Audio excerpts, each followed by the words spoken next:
Hello students.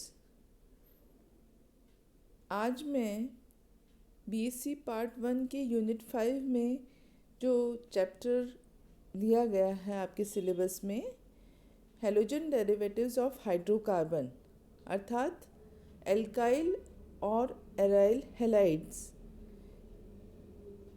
के अंतर्गत जो विलोपन अभिक्रियाएं होती हैं उसके बारे में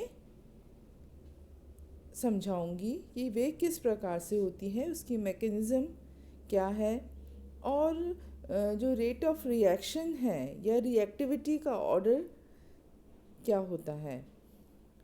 तो एलिमिनेशन रिएक्शंस क्या होती हैं? जैसा कि नाम से स्पष्ट है, विलोपन अभिक्रियाएं अर्थात जब एक या एक से अधिक प्रकार के जो सिग्मा बॉन्ड हैं वो विलुप्त होकर पाई बॉन्ड का निर्माण करते हैं तो विलोपन अभिक्रिया होती है। जैसा कि आप इसमें देख रहे हैं कि जिस कार्बन एटम से हैलोजन अटैच्ड है उसको कहा जाता है अल्फ़ा कार्बन। इसी प्रकार से जो उसका एडजेसेंट कार्बन है उसको कहा जाएगा बीटा कार्बन।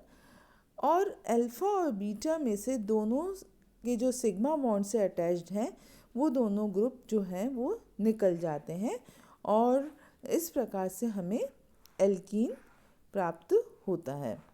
ये देखिए, एल्कीन हमें प्राप्त हो गया है जिसका कि स्ट्रक्चर जो है वो इस प्रकार का होगा और XY ग्रुप जो है वो विलोपन से निकल गया है। तो ये अभिक्रिया कहलाती है विलोपन अभिक्रिया। अब ये दो प्रकार की होती है, जैसा कि आपने न्यूक्लियोफिलिक सब्स्टिट्यूशन रिएक्शन में पढ़ा था कि ये जिस प्रकार से SN1 और SN2 दो प्रकार की अभिक्रियाएं होती हैं, इसी प्रकार से जो एलिमिनेशन रिएक्शन है वो भी दो प्रकार का होता है। सबसे पहला मैं आज डिस्कस कर रही हूँ mono atomic nucleophilic elimination reaction या यूनिमोलिकुलर एलिमिनेशन रिएक्शन। ठीक है, तो इस प्रकार की एलिमिनेशन रिएक्शन या विलोपन अभिक्रिया को E1 के द्वारा भी दिखाया जाता है और काफ़ी कुछ इसकी सिमिलरिटी न्यूक्लियोफिलिक सब्स्टिट्यूशन रिएक्शन के साथ भी है। जैसा कि आप इसमें देख रहे हैं कि जो टर्शरी हैलाइड्स होते हैं, टर्शरी हैलाइड्स में इस प्रकार के मैकेनिज़्म पाई जाती है। In the presence of KOH elimination होता है जिसमें एक हैलोजन और एक हाइड्रोजन जो नियरेस्ट कार्बन एटम का, मतलब कि बीटा जो कार्बन एटम है उस पर जो अटैच्ड है हाइड्रोजन, उसका एलिमिनेशन हो जाता है और एल्कीन का निर्माण होता है।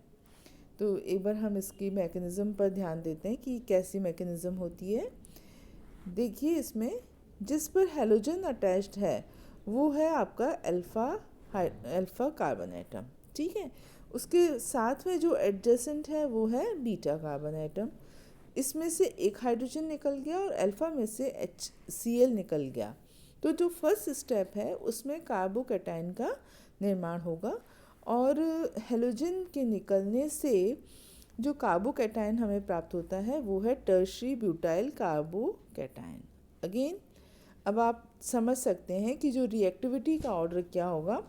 इसमें जो टर्शरी एल्काइल हैलाइड हैं वो सबसे ज़्यादा रिएक्टिव होते हैं, वो सबसे ज़्यादा रिएक्टिव हैं। देखिए आप इसमें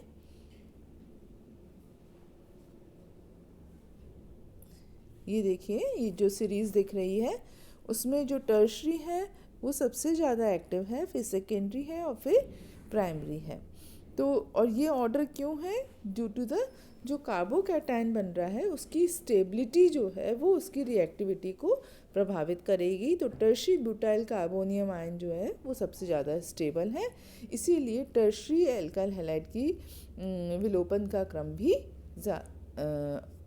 तीव्र होता है, क्रियाशीलता अधिक होती है। जो उसका नेक्स्ट स्टेप है वो है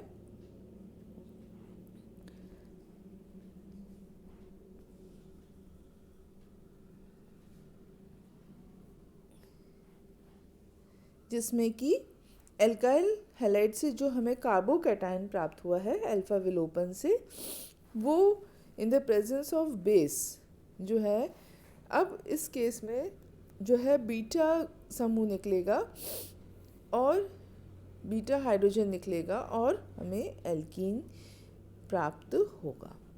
तो ये हमारा सेकेंड स्टेप है। अगेन जो हमारा एविडेंस है कि इसमें इवन प्रकार की मैकेनिज़्म होते हैं या यूनिमॉलिकुलर एलिमिनेशन होता है, तो ये हमें इसके काइनेटिक्स से भी इसके प्रमाण मिले हैं, जो हमें ये क्लियर करते हैं कि जो रेट ऑफ रिएक्शन है वो फर्स्ट स्टेप के द्वारा निर्धारित होती है, जो कि स्लो स्टेप है, जिसमें कि टर्शियरी ब्यूटाइल कार्बोनियम आयन बन रहा है।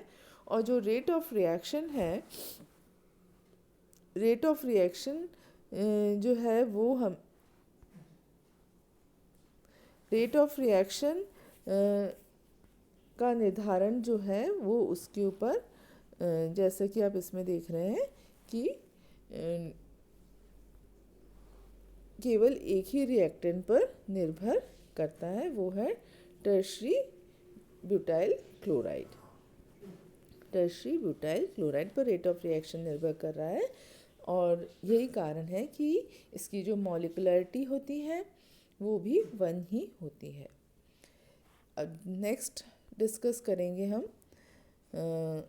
E2 मैकेनिज़्म पर। E2 मैकेनिज़्म जिसे कि हम एलिमिनेशन बायोमॉलिकुलर द्विअणुक विलोपन अभिक्रियाएं, वो क्या होती हैं? इस प्रकार की अभिक्रियाएं जो हैं वो सिंगल स्टेप में ही संपन्न होती हैं। वापस से हम पुराने न्यूक्लियोफिलिक सब्स्टिट्यूशन रिएक्शन पर जाएंगे, जो कि SN2 मैकेनिज़्म होती है। उसमें भी जो रेट ऑफ रिएक्शन है वो केवल जो है फर्स्ट स्टेप पर निर्भर करती है। उसका जो फर्स्ट स्टेप होता है वो स्लो स्टेप होता है, जिसमें कि 2 रिएक्टेंट पार्टिसिपेट करते हैं। इसी प्रकार से जो ये E2 अभिक्रिया है, इसकी मैकेनिज़्म में भी आप देख रहे हैं कि एल्काइल हैलाइड और अल्कोहल दोनों ही पार्टिसिपेट कर रहे हैं। इस कारण से जो इसका जो अभिक्रिया का वेग है वो इन दोनों के ऊपर निर्भर करेगा, मतलब कि एल्काइल हैलाइड पर भी निर्भर करेगा और अल्कोहल की कंसंट्रेशन पर भी निर्भर करेगा। अब ये मैकेनिज़्म क्या है? इसमें आप देखिए कि जो फर्स्ट स्टेप या जो स्लो स्टेप भी होता है, रेट डिटर्मिनिंग स्टेप भी होता है, इस स्टेप में एलिमिनेशन जो है अल्फ़ा और बीटा दोनों, अल्फ़ा कार्बन जिस पर से हैलोजन निकल रहा है और बीटा जिस पर से हाइड्रोजन निकल रहा है, वो दोनों साइमल्टेनियसली होता है। और जो संक्रमण अवस्था या अस्थायी अवस्था जो हमें प्राप्त होती है वो इस प्रकार से होती है और इस स्टेप के अंत में हमें एल्कीन प्राप्त हो जाता है। तो अगेन इसमें कोई कार्बोकैटायन का निर्माण नहीं हो रहा है। यदि इसमें ग्रुप बल्की होंगे तो रेट ऑफ रिएक्शन कम हो जाएगी। यही कारण है कि जो प्राइमरी अल्काइल हैलाइड्स होते हैं उसमें इस तरह की अभिक्रियाएं जो हैं SN2 अभिक्रियाएं ज़्यादा होती हैं और SN2 नहीं, एलिमिनेशन E2 अभिक्रियाएं जो हैं अल्काइल हैलाइड्स में कंपैरेटिवली उनकी रेट ऑफ रिएक्शन ज़्यादा होती है as compare to secondary alkyl halide and tertiary alkyl halide. तो टर्शियरी अल्काइल हैलाइड की क्रियाशीलता का यदि ऑर्डर देखा जाए E2 में अभिक्रियाओं में तो वो सबसे कम होता है। तो ये बात हुई हमारी E1 और E2 मैकेनिज़्म की। इसका जो काइनेटिक एविडेंस है वो आपको ये देख कर पता चल गया है कि जो रेट ऑफ रिएक्शन है वो अल्काइल हैलाइड और जो अल्कोहल है जो इसमें काम में लिया गया है उस दोनों पर निर्भर करेगी। तो ये देखिए यहाँ हमारा अल्कोहल भी पार्टिसिपेट कर रहा है और अल्काइल हैलाइड भी पार्टिसिपेट कर रहा है। तो मॉलिकुलरिटी जो है या ऑर्डर ऑफ रिएक्शन 2 हो गया और यही कारण है कि इस पर E2 लिखा जाता है और इसे जो बोला जाता है वो है बायोमोलिकुलर एलिमिनेशन या एलिमिनेशन बायोमोलिकुलर। ये इसकी मैकेनिज़्म हो गई। तो इस प्रकार से आज हमने एलिमिनेशन रिएक्शन के बारे में डिस्कस किया जो कि एल्काइल और एराइल हैलाइड्स में पाए जाते हैं। अब इससे जुड़ी हुई जो जो अभिक्रियाएं होती हैं वो कौन सी होती हैं, इस पर मैं डिस्कशन जो है वो नेक्स्ट वाले वीडियो में करूँगी।